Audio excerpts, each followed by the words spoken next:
Pulau Kemarau menjadi pusat perayaan Puncak Cap Gomeh di Kota Palembang. Tak hanya warga keturunan Tionghoa yang datang untuk beribadah, namun warga lain tampak memadati Pulau Kemarau yang berada di tengah Sungai Musi ini untuk berwisata maupun ikut merasakan kemeriahan perayaan. Perayaan Cap Gomeh tahun ini dinilai lebih ramai dibandingkan tahun lalu. Warga Tionghoa umumnya datang untuk bersembahyang di Kelenteng Hok Jing Rio sebagai bentuk syukur dan memohon kesejahteraan di tahun baru. Sementara pengunjung lainnya berwisata di seputaran Pulau Kemarau termasuk di pagoda. Tetap berwisata dan ibadah.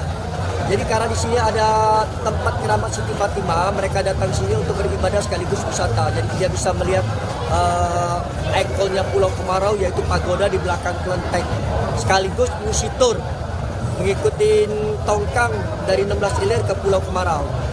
Tahun ini luar biasa. Prediksi saya tahun hari ini sebenarnya nggak begitu ramai karena sudah mainnya di hari kemarin, Sabtu dan Minggu. Tapi rupanya hari ini justru lebih banyak dari kemarin.